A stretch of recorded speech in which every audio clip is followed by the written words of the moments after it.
സുഹൃത്തുക്കളെ എല്ലാവർക്കും നമ്മുടെ പുതിയ വീട്ടിലേക്ക് സ്വാഗതം. ഇന്ന് ഞാൻ ഈ ഒരു വീഡിയോ ആയിട്ട് വരാനുണ്ടായ പ്രധാന കാരണം എന്തെന്ന് വെച്ച് കഴിഞ്ഞാൽ നമ്മുടെ ഒരു കഴിഞ്ഞ ദിവസങ്ങളിലെല്ലാം ഈ ഒരു മാസം വലിയ രീതിയിലുള്ള സെൻസേഷണൽ ആയിട്ടുള്ളൊരു വിഷയത്തെ പറ്റി പറയാനാണ്. അതായത് സംഖ്യകളെ പറ്റി പറയുകയാണെന്നുണ്ടെങ്കിൽ അരിയും 3G മണ്ണെണ്ണയും 3G ഒരു വർഷത്തേക്കുള്ള റേഷനും 3G എന്ന് പറയുന്നൊരു അവസ്ഥയിലേക്ക് മാറുന്ന ഒരു രീതിയാണ് നമ്മളിന്ന് കണ്ടത്. അതായത് ദുൽഖർ സൽമാൻ താരരാജാക്കന്മാരിൽ ഒരാളായിട്ടുള്ള മമ്മൂക്ക എന്ന് പറയുന്ന ആ ഒരു അതുല്യ കലാകാരൻ്റെ പകരക്കാരനില്ലാത്ത കലാകാരൻ്റെ മകനായിട്ടുള്ള ദുൽഖർ സൽമാൻ, അദ്ദേഹം ഒരു താരം തന്നെയാണ് കേട്ടോ.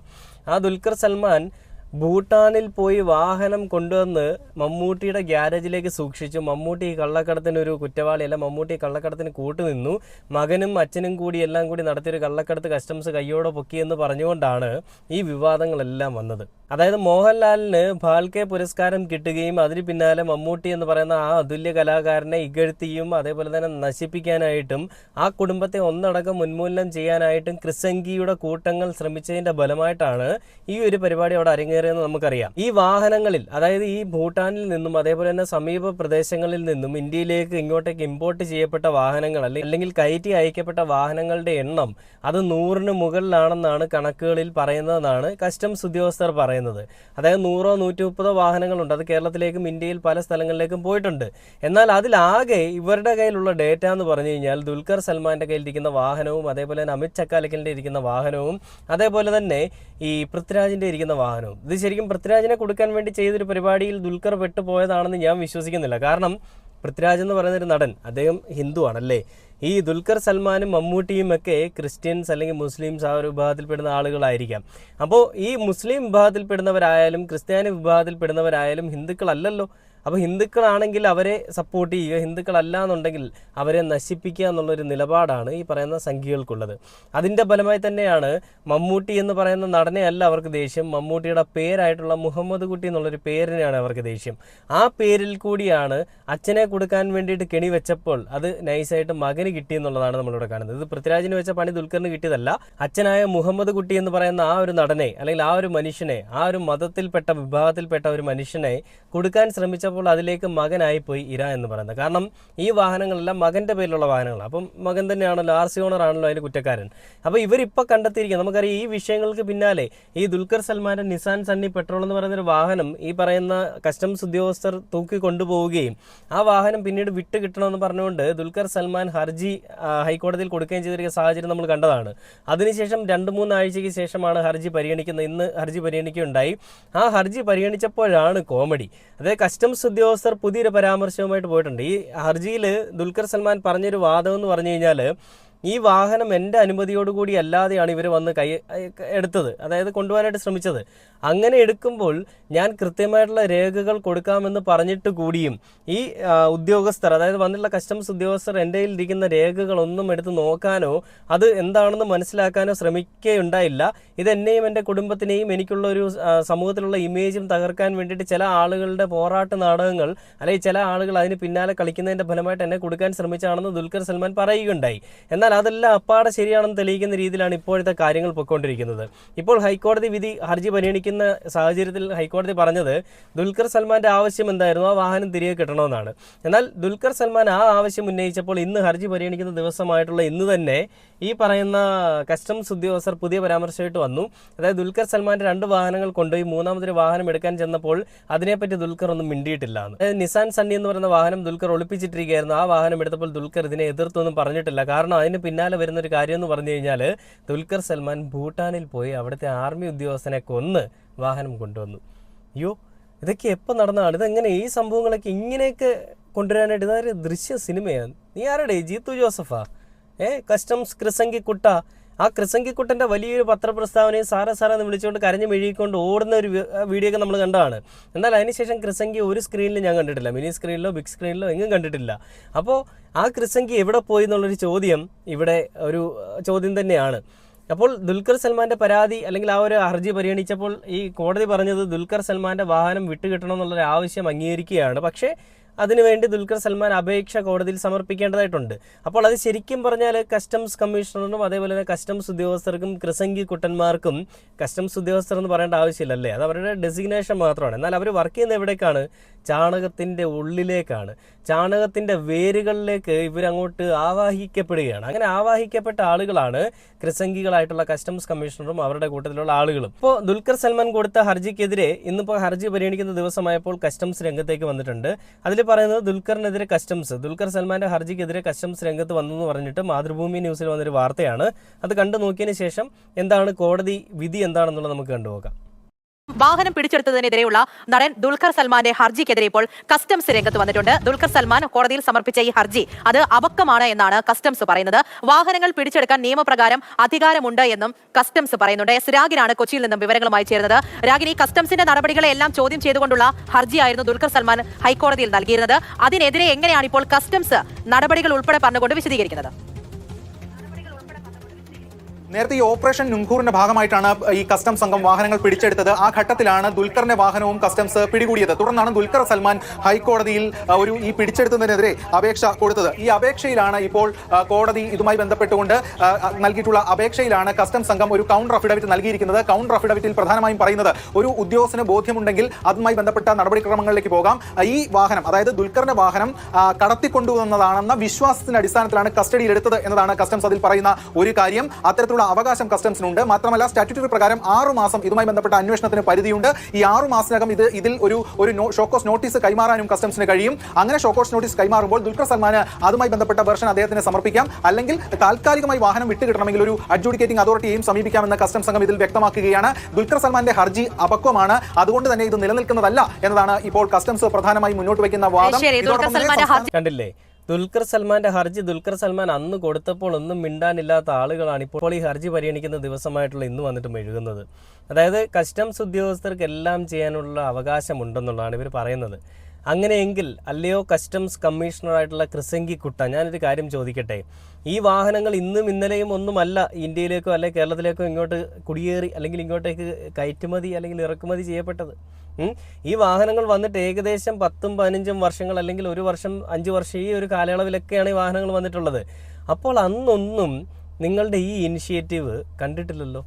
നിങ്ങൾ ഒരു ചെറുവിരൽ പോലും ഇതിനെതിരെ അനക്കിയിട്ടില്ല. എന്തുകൊണ്ടാണ്? കിട്ടാനുള്ളതെല്ലാം കിട്ടണമല്ലോ. ഇപ്പോൾ ഈ വാഹനം പിടിക്കുന്നതിൻ്റെ ഒരു സൈഡിൽ കൂടി കുറച്ച് പൈസ ഉണ്ടാക്കാമെന്നാണ് നിങ്ങൾ വിചാരിക്കുന്നതെങ്കിൽ അടപടലം മൂഞ്ചാനുള്ള അവസ്ഥയാണ് നിങ്ങൾ ഉണ്ടായിക്കൊണ്ടിരിക്കുന്നത്. കാരണം ഇത് മമ്മൂട്ടിയുടെ മോനാണ്. അയാളുടെ വാഹനം അയാളുടെ ഇഷ്ടപ്രകാരം അയാൾ ഇഷ്ടപ്പെട്ട കാശ് കൊടുത്ത് അയാൾ കഷ്ടപ്പെട്ടുണ്ടാക്കിയ കാശിൽ നിന്ന് അയാൾ വാങ്ങിയിട്ടുണ്ടെങ്കിൽ അയാൾക്ക് അത് തിരികെ എടുക്കാനുള്ള അവകാശവുമുണ്ട്. ഒരാളുടെ വീട്ടിലേക്ക് ഒരു നിയമ നടപടികളും ഇല്ലാതെ ഇത്രയും, ഞാൻ ചോദിക്കുന്ന വേറൊന്നുമല്ല, ദുൽഖർ സൽമാൻ്റെ കയ്യിൽ ഒരു 3 വണ്ടിയുണ്ട് ഇങ്ങനെ കൊണ്ടുവന്നത്.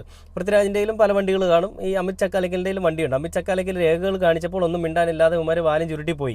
എന്നാൽ ദുൽഖർ സൽമാൻ്റെ അടുത്ത് വന്നപ്പോൾ ദുൽഖർ സൽമാൻ രേഖകൾ കാണിക്കാൻ തയ്യാറായിട്ടും ആ വാഹനങ്ങൾ വിട്ടുകൊടുക്കാനോ അല്ലെങ്കിൽ ആ വാഹനങ്ങളുടെ രേഖകൾ പരിശോധിച്ചിട്ട് അതിൽ സത്യം എന്താണെന്നുള്ളത് മനസ്സിലാക്കാനോ ശ്രമിക്കുന്നില്ലെങ്കിൽ ഞാൻ ആദ്യം പറഞ്ഞൊരു കാര്യം തന്നെയാണ് ഇവിടെ വർക്കൗട്ട് ആവുന്നത്. അതായത് മുഹമ്മദ് കുട്ടി എന്ന് പറയുന്ന മമ്മൂട്ടി, ആ മമ്മൂട്ടിയെ, അദ്ദേഹത്തിൻ്റെ മതമാണ് ഇവരുടെ പ്രശ്നം. ഈ മതത്തിലുള്ള ആളുകൾ ഇവിടെ ജീവിക്കാൻ പാടില്ല, ഞങ്ങൾ മാത്രം ജീവിച്ചാൽ മതി എന്നുള്ളൊരു ധാർഷ്ട്യമാണോ ഇനിയൊരു പക്ഷേ ഈ പറയുന്ന ക്രിസംഗിയെ കൊണ്ട് ഇത് ചെയ്യിപ്പിച്ചെന്നുള്ളത് നമ്മൾ സംശയിക്കേണ്ടിയിരിക്കുന്നു. അപ്പോൾ ദുൽഖർ സൽമാന്റെ ചിന്താഗതികളും ദുൽഖർ സൽമാന്റെ ഹർജിയും അപക്വമാണെങ്കിൽ ഈ വാഹനങ്ങൾ ഇത്രയും ഇന്ത്യക്കകത്തേക്ക് വന്നത് നിങ്ങളുടെ കഴിവുകേട് കൊണ്ട് തന്നെയല്ലേ? അല്ലെന്ന് ആർക്കെങ്കിലും പറയാൻ പറ്റുമോ?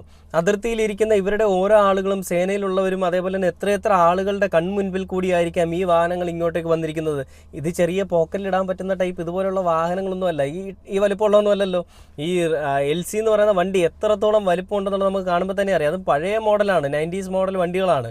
ആ വണ്ടികളൊക്കെ അവിടെ നിന്ന് ഇങ്ങോട്ടേക്ക് കൊണ്ടുവരുമ്പോൾ അത് കൊണ്ടുവരുന്ന കണ്ടെയ്നറുകളൊക്കെ പ്രോപ്പറായിട്ട് ചെക്ക് ചെയ്ത് കഴിഞ്ഞാൽ അത് എന്താണെന്നുള്ള അറിയാൻ പറ്റും. ഇത്രയും റിസ്ക് എടുത്ത് ഇത്രയും ലോകം മുഴുവൻ അറിയപ്പെടുന്നൊരു നടൻ ഈ വാഹനം ഓടിക്കണം അല്ലെങ്കിൽ ആ ഒരു വാഹനം കൊണ്ടു നടക്കണമെന്നൊരു ആശ തോന്നുകയാണെന്നുണ്ടെങ്കിൽ അത് വൃത്തിയായിട്ട ആശയാണെന്ന് നമുക്ക് പറയാം. എന്നാൽ അറിഞ്ഞുകൊണ്ട് കടിക്കുന്ന പട്ടിയെ കാശ് കൊടുത്ത് വാങ്ങാനായിട്ട് ഏതെങ്കിലും വലിയ സ്റ്റാർഡമുള്ള വലിയൊരു വാല്യൂ ഉള്ളൊരു മനുഷ്യൻ തയ്യാറാവും? ഒരിക്കലുമില്ല. ഇത് അവർക്കെന്തോ അബദ്ധം പറ്റിയതാണ്. എന്നാൽ അത് അബദ്ധമായിട്ട് കണക്കാക്കാതെ അവരത് കുറ്റവാളികൾ തന്നെയാണ്, അവർ ആ കുറ്റകൃത്യത്തിൽ ഏർപ്പെട്ടിട്ടുണ്ടെന്ന് പറയാനായിട്ട് കാണിക്കുന്ന ഒരു മനസ്സ്, വലിയ മനസ്സ്, ഒരു ബിഗ് സല്യൂട്ട് എന്ന അറിവാണ് ക്രിസംഗി കുട്ടാ നിനക്ക്. കാരണം നിൻ്റെയൊക്കെ ഉള്ളിലുള്ള ഈ ജാതീയ മതബോധമൊക്കെ ഉണ്ടല്ലോ, ഇതാണ് ഇവിടെ തെളിഞ്ഞു കാണുന്നത്. ഇപ്പോൾ ഹൈക്കോടതി, ഞാൻ പലപ്പോഴും പറഞ്ഞു ഹൈക്കോടതി ഇരിക്കുന്നത് കേരളത്തിലാണ്, അല്ലാതെ അങ്ങ് യു പിയിലോ ബീഹാറിലോ ഗുജറാത്തിലോ ഒന്നും ഇതിൻ്റെ മറ്റിടത്തൊന്നും അല്ല. അതുകൊണ്ട് ഈ പറയുന്ന ഹൈക്കോടതിക്ക് അറിയാം എന്ത് തീരുമാനം എവിടെ എടുക്കണം, എത്രയാണ് ഉചിതമായിട്ടുള്ളത്, എന്താണ് ഉചിതമായിട്ടുള്ള തീരുമാനം, എന്താണ് ഇതിന് നടപടി എടുക്കേണ്ടതെന്നുള്ളത്. അതുതന്നെയാണ് ഹൈക്കോടതി വീണ്ടും കൈക്കൊണ്ടിട്ടുള്ള നിലപാടെന്ന് പറഞ്ഞാൽ, ഹൈക്കോടതി പറഞ്ഞിരിക്കുന്നു ആ വാഹനം ദുൽഖർ സൽമാന് വേണമെങ്കിൽ തിരിച്ചു തരാം, പക്ഷേ അപേക്ഷ നൽകണം. അപ്പോൾ കസ്റ്റംസിൻ്റെ ഈ വാദങ്ങളെല്ലാം അവിടെ ഇടപെടലും തേഞ്ഞു പോകുന്നൊരവസ്ഥയാണ് കാണുന്നത്. അപ്പോൾ നമുക്ക് കൈരളി ന്യൂസിൽ വന്നൊരു വാർത്തയാണ്, അതായത് കസ്റ്റംസിന് തിരിച്ചടി, ദുൽഖർ സൽമാന് വാഹനം വിട്ടു കിട്ടണമെന്ന് അല്ലെങ്കിൽ വിട്ടു നൽകണമെന്ന് ഹൈക്കോടതി പറഞ്ഞിരിക്കുന്നു എന്ന് പറഞ്ഞുകൊണ്ട് വന്നൊരു വാർത്തയാണ്. അതുകൂടെ കണ്ടു നോക്കിയിട്ട് ബാക്കി വീഡിയോയിലേക്ക് വരാം. ദുൽഖറിന്റെ വാഹനം പിടിച്ചെടുത്ത നടപടിയിൽ കസ്റ്റംസിന് തിരിച്ചടി. വാഹനം വിട്ടു നൽകണമെന്ന് ഹൈക്കോടതി. ദുൽഖർ ഇതിനായി കസ്റ്റംസിന് അപേക്ഷ നൽകണം. ദുൽഖറിന്റെ ഹർജി പരിഗണിച്ചാണ് ഇടക്കാല ഉത്തരവ്. സാലി മുഹമ്മദ് ചേരുകയാണ്. സാലി, കസ്റ്റംസിന്റെ അമിതാവേശത്തിന് നല്ല മറുപടിയാണ് ഇപ്പോൾ കോടതിയിൽ നിന്ന് കിട്ടിയിരിക്കുന്നത്. ദുൽഖർ കോടതിയിൽ പോയി ഈ വാഹനം തിരിച്ചു കൊടുക്കാൻ ഉത്തരവായിരിക്കുന്നു. എന്തൊക്കെയാണ് വിശദാംശങ്ങൾ? അതായത് കോടതിയുടെ ഇടക്കാല ഉത്തരവ് ഇങ്ങനെയാണ്. ഈ കേസിൽ കസ്റ്റംസ് പിടിച്ചെടുത്ത വാഹനം സംബന്ധിച്ച് ഒരു അപേക്ഷ ദുൽഖർ സൽമാൻ കസ്റ്റംസിൻ്റെ ഉന്നത അധികാരികൾക്ക്, അഡീഷണൽ കമ്മീഷണർക്ക് സമർപ്പിക്കണം. ആ അപേക്ഷ പരിഗണിച്ച് ഒരാഴ്ചയ്ക്കകം കമ്മീഷണർ തീരുമാനമെടുക്കണം എന്നുള്ളതാണ് കോടതി ഇപ്പോൾ ഉത്തരവിട്ടിരിക്കുന്നത്. ഇടക്കാല ഉത്തരവിലൂടെ ഈ അപേക്ഷ പരിഗണിച്ച് വാഹനം വിട്ടുകൊടുക്കണം എന്നുള്ളതാണ് തീരുമാനം. ഇനി വാഹനം വിട്ടു നൽകുന്നില്ലെങ്കിൽ, ഈ അപേക്ഷ തള്ളാനാണ് തീരുമാനമെങ്കിൽ അതിന് കൃത്യമായ കാരണം ദുൽഖറിനെ ബോധിപ്പിക്കണം. അല്ലെങ്കിൽ ഈ വാഹനം ലഭിക്കാത്ത സാഹചര്യമുണ്ടായാൽ ആ കാര്യം ഹൈക്കോടതിയെ സമീപിച്ച് കോടതിയെ അറിയിക്കാൻ ദുൽഖറിന് അവകാശമുണ്ട്.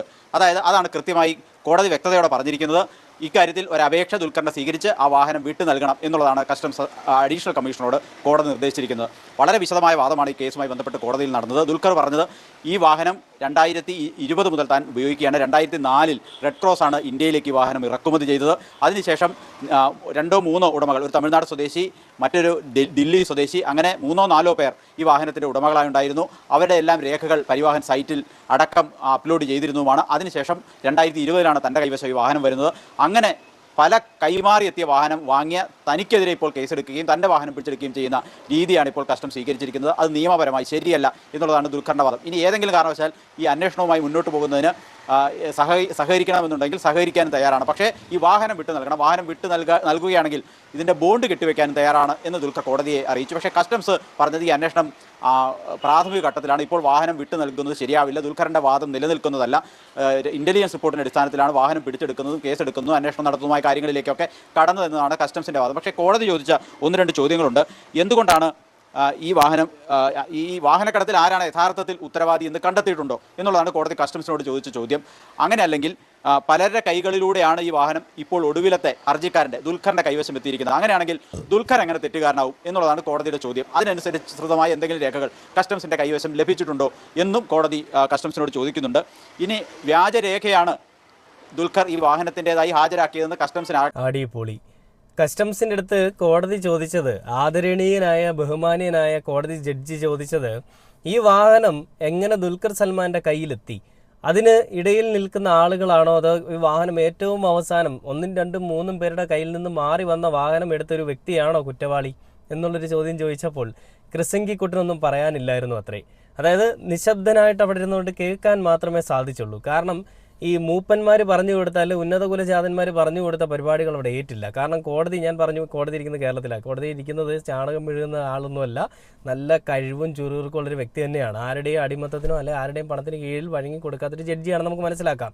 കാരണം പല വിഷയങ്ങൾ കൊണ്ട് നമ്മുടെ ഇവിടെ വേടന്റെ വിഷയങ്ങളും പല വിഷയങ്ങളും അനുബന്ധ വിഷയങ്ങൾ ഒരുപാട് വന്നപ്പോഴും ഹൈക്കോടതി സ്വീകരിച്ച നിലപാട് വളരെ സ്വാഗതാർഹമായിട്ടുള്ളതായിരുന്നു. അത് തന്നെയാണ് ഇപ്പോൾ ദുൽഖർ സൽമാന്റെ വിഷയത്തിലും സ്വീകരിച്ചിരിക്കുന്നത്. അപ്പോൾ ദുൽഖറിനെ കൊടുക്കാമെന്നുള്ളൊരു ഇന്റൻഷനോട് കൂടി തന്നെ ചെയ്തൊരു പരിപാടിയാണ് ഇതെന്നുണ്ടെങ്കിൽ, ഈ വാഹനം ദുൽഖർ സൽമാന് കൈമാറ്റം ചെയ്യപ്പെട്ട് വന്നതാണ് എന്ന് നിങ്ങൾ കരുതുന്നില്ല എന്നുണ്ടെങ്കിൽ, അല്ലെങ്കിൽ ഈ വാഹനം ദുൽഖർ സൽമാൻ കടത്തിക്കൊണ്ട് വന്നതാണെന്നാണ് നിങ്ങൾ കരുതുന്നതെങ്കിൽ, അതിന് കൃത്യമായിട്ടുള്ള രേഖകൾ കസ്റ്റംസ് ഉദ്യോഗസ്ഥർ തന്നെ സമർപ്പിക്കണമെന്നാണ് ഹൈക്കോടതി പറഞ്ഞിരിക്കുന്നത്.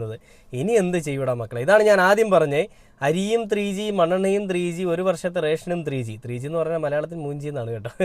അപ്പോൾ അതുകൊണ്ട് ഏകദേശം ആ ഒരു തീരുമാനത്തിലേക്ക് എത്തിയിട്ടുണ്ട്. അപ്പം ഇനി എന്താ പരിപാടി? ക്രിസംഗിക്കുട്ടാ തേഞ്ഞില്ലടാ മക്കളെ. ഇനി ആരെയാണ് നീക്ക് കൊടുക്കാൻ ശ്രമിക്കുന്നത്? വേടനെ അടിച്ചമർത്താൻ ശ്രമിച്ചതിന് നമ്മുടെ ഹൈക്കോടതിയും കോടതിയും എല്ലാം ഈ നീതിന്യായ വ്യവസ്ഥയെല്ലാം വേണ്ടൊപ്പം നിന്ന്. എന്തുകൊണ്ടാണ്? അത് വേണ്ട മാത്രം തെറ്റല്ല എന്നുള്ളത് മനസ്സിലായതുകൊണ്ട്. അപ്പോൾ ഇതിലും ദുൽഖർ സൽമാൻ്റെ ഭാഗത്ത് തെറ്റില്ല എന്നുള്ളത് ദുൽഖർ സൽമാൻ തന്നെ തെളിയിക്കേണ്ട ഒരു അവസ്ഥയിലേക്ക് മാറിയിരിക്കുകയാണ്. കാരണം ഇവരുടെയൊക്കെ ഉള്ളിലുള്ള മതബോധവും ഒരു വർഗത്തിൽപ്പെട്ടവർ മാത്രം ജീവിച്ചാൽ മതി, മറ്റുള്ള വിഭാഗം ജീവിക്കേണ്ട എന്നുള്ള ചിന്താഗതിയും ആ ചിന്താഗതിയൊക്കെ തന്നെയാണ് ദുൽഖർ സൽമാൻ ചോദ്യം ചെയ്യുന്നത്. നമ്മൾ പലപ്പോഴും പറഞ്ഞു, എൻ്റെ അച്ഛൻ്റെ പേര് മമ്മൂക്ക എന്നാണെന്നുണ്ടെങ്കിൽ ആ വാഹനം കൊണ്ടുപോയ വാഹനം ആ സ്റ്റേഷൻ്റെ മുറ്റത്തിട്ടുകൊണ്ട് വെയിലടിപ്പിച്ചും മഴയടിപ്പിച്ചും തുരുമ്പടിപ്പിച്ച് കളയാൻ സാധിക്കത്തില്ല, അല്ലെ കളയാൻ ഞാൻ സമ്മതിക്കത്തില്ല എന്നുള്ള ധാർഷ്ട്യം തന്നെയാണ് ദുൽഖർ സൽമാൻ ഇവിടെയും കാണിക്കുന്നത്. അവൻ ദുൽഖർ സൽമാൻ സ്വന്തമായിട്ട് പണിയെടുത്തുണ്ടാക്കിയ, തൻ്റെ വിയർപ്പും ചോരയും നീരാക്കി ഉണ്ടാക്കിയ കാശ് കൊണ്ട് വാങ്ങിയ വാഹനമാണെന്നുണ്ടെങ്കിൽ അതൊരു ഉദ്യോഗസ്ഥൻ്റെയും ഈഗോ സാറ്റിസ്ഫാക്ഷൻ തീർക്കാൻ വേണ്ടിയിട്ട് അവിടെ ഇട്ട് തരാൻ ഞാൻ തയ്യാറല്ല എന്ന് തന്നെയാണ് ദുൽഖർ സൽമാൻ പറഞ്ഞിരിക്കുന്നത്. ഡയറക്റ്റ്ലി ഒന്നും ദുൽഖർ സൽമാൻ പറഞ്ഞില്ല, നിയമത്തിൻ്റെ വഴിക്ക് പോട്ടെ എന്ന് തന്നെയാണ് ദുൽഖർ സൽമാൻ പറഞ്ഞത്. കാരണം എന്തുകൊണ്ടാണ്, ആ ദുൽഖർ സൽമാൻ്റെ അച്ഛന് മുൻപൊരു ചരിത്രമുണ്ട്, അല്ലെങ്കിൽ മുൻപൊരു ജീവിതമുണ്ടായിരുന്നു. സിനിമയിൽ വരുന്നതിന് മുൻപ് അയാൾ അണിഞ്ഞിരുന്നൊരു വേഷമുണ്ടായിരുന്നു, കറുപ്പായിരുന്നു ആ വേഷം. ഞാൻ പലപ്പോഴും പറഞ്ഞു അത് അദ്ദേഹം വക്കീലായിരുന്നു. ആ വക്കീലിന് അറിയാം നിയമ നടപടികൾ എന്തൊക്കെയാണെന്നുള്ളത്. അണ്ണാനെ മരംകയറ്റം പഠിപ്പിക്കരുതേ മക്കളെ എന്നൊക്കെ പറയുന്നത് പോലെ മമ്മൂക്കയുടെ തന്നെ വേറെ ഡയലോഗ് ഉണ്ട്, രാജസ്ഥാൻ മരുഭൂമിയിലേക്ക് മണൽ വാരി കളിക്കില്ല, മണൽ വാരി കയറ്റില്ല എന്നൊക്കെ പറയുന്നത് പോലെ ആ ദുൽഖറിനെതിരെ കളിച്ച് നിനക്കൊക്കെ തെറ്റുപറ്റി. ഞാൻ ആദ്യമേ പറഞ്ഞു, ഇവരെന്തെങ്കിലുമൊക്കെ കാണാതെ, അല്ലെങ്കിൽ ഇത്രയും വലിയ സ്റ്റാർഡമുള്ള, ഇത്രയും വലിയ സ്റ്റാറ്റസ് ഉള്ള, ഇത്രയും വലിയ സോഷ്യലി വാല്യൂ ഉള്ളൊരു മനുഷ്യൻ ഇങ്ങനൊരു വാഹനം കള്ളക്കടത്തിൽ കൂടി കൊണ്ടുവന്ന് ഇവിടെയിട്ട് ഓടിക്കാനായിട്ട് ശ്രമിക്കുമോ? അതൊക്കെ ചിന്തിക്കാനുള്ള സാമാന്യബോധം ഞങ്ങളെപ്പോലെയുള്ള കേരളത്തിലെ ഈ ജനങ്ങൾക്കുണ്ടെങ്കിൽ എന്തുകൊണ്ട് കസ്റ്റംസ് എന്ന് പറയുന്ന ആ ഒരു വലിയൊരു ജോലിയിലിരിക്കുന്ന അങ്ങേപോലെയുള്ള ചാണകം മെഴുകികൾക്ക് സാധിക്കുന്നില്ല? അതിൻ്റെ ഉത്തരവും അത് തന്നെയാണ് കേട്ടോ. ചാണകം മെഴുകി തലയിൽ മുഴുവനും ചാണകമാണ്. ഈ ചാണകവും പശുവിൻ്റെ ബാക്കിയൊക്കെയാണ്. അതല്ലാതെ അതിനപ്പുറത്തേക്ക് വേറെ ഒന്നുമില്ല ഇവന്മാരുടെ തലയിൽ, വെറും ചേറ് മാത്രമാണ് തലയിൽ. തലച്ചോറിന് പകരം ചകിരിച്ചോറ് വന്നു കഴിഞ്ഞാൽ ഇങ്ങനെയൊക്കെ തന്നെയായിരിക്കും ഉണ്ടാവുക. എന്തായാലും ഹൈക്കോടതി നല്ല ശക്തമായ മറുപടി കൊടുത്തിട്ടുണ്ട്. അടുത്ത ദിവസം തന്നെ ചെറുക്കൻ വണ്ടി തിരിച്ചെടുക്കുക എന്നുള്ളതാണ് നമുക്ക് ഈ ഒരു വാർത്തകൾ കാണുമ്പോൾ മനസ്സിലാവുന്നത്.